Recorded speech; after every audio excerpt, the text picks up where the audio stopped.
Sup, my name is Ray for the TheYugiohCouncil, and this is a discussion video about Jar of Avarice. And basically, if you haven't heard about it, it's coming out of Crossover Souls, so it's not too far off for the TCG either, and most likely it's going to end up being secret rare in the TCG. But that's not the point that we have to talk about today. We have to talk about the impact it's going to have, or the lack of impact for that matter. Now, I'm going to make one thing clear at the beginning of this video, because last time I should have made it clear, is that sometimes in OCG land they use certain text words, so it'll indicate only for the main deck or in the extra deck. So we're unsure right now, ruling wise, if you can put synchros back or exceeds back, or just of that sort. But we will play on the fact that most likely you can, so we'll just go from there. If it's incorrect, I gave you my reasoning why I thought it was correct, so you can't get on top of my case.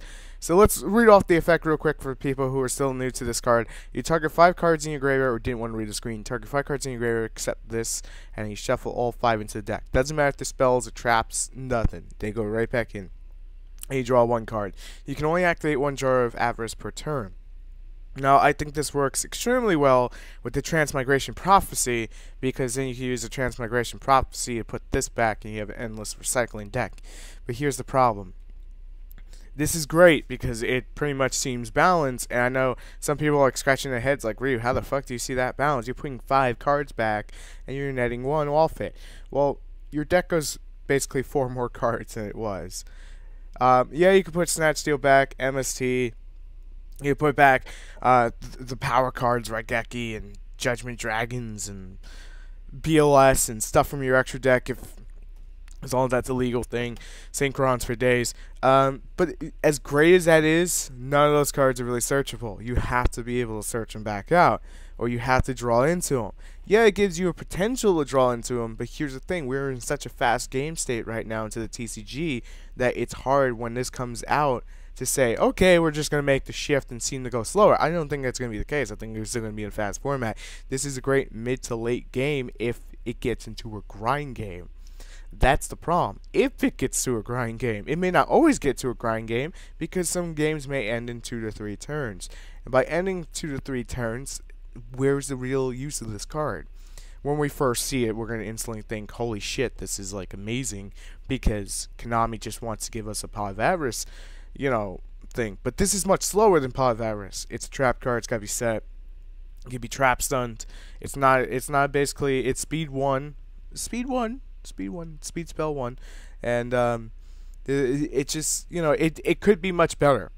I mean, don't get me wrong, I'm in love with this thing regardless, because the ability to, hypothetically, let's put it this way, Miss Valley Master, sup, you could put back the Dukes, for your Dragoonies, and you can reuse them and then go from there.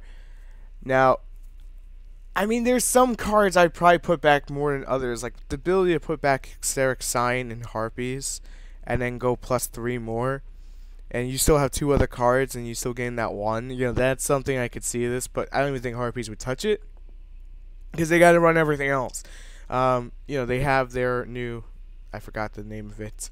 It's got the Harpist. So they have that, but outside of that, I don't really see a lot of decks playing this card. I mean, I think it'll see play. I think Konami's gonna make it probably fucking secret rare in TCG because they're assholes.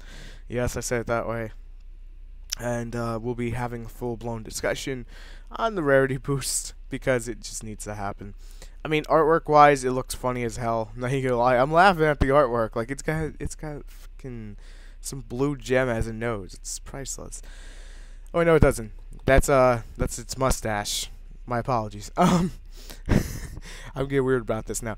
But in all seriousness, I don't see this card fully seeing play in the TCG for the sheer fact that we're in such a fast pace of the game. It just comes down to, where is this going to fit in. It's kind of like Mirror Force right now. It's where you're going to fit it in, and how long are you going to play that card for before you say, okay, Mirror Force was good 5 minutes ago, and now it's not, because everyone knows I'm playing Mirror Force, kind of thing.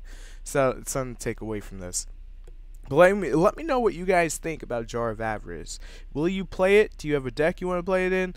I personally don't have anything I want to put it in outside maybe Infinities, but they're so freaking just slow right now. It's kind of hard to say, yeah, I'll put them in Infinities.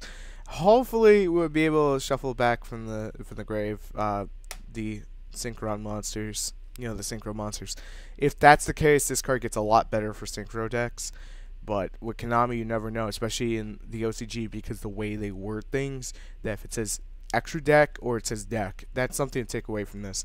But in case it does, then this card's great. And I won't retract everything I said. I still feel it's going to be slow, even if it puts back extra deck monsters. If it puts back extra deck monsters, then yeah, you could just kind of spam out Quasars and put them back. That's great. But again, mid to late game, slow, trap stunnable, and just, you know, it's hard to really say how well this is going to play out. But thank you guys for watching. Make sure to rate, comment, subscribe. I'll check you guys out. Talk to you guys later. Peace.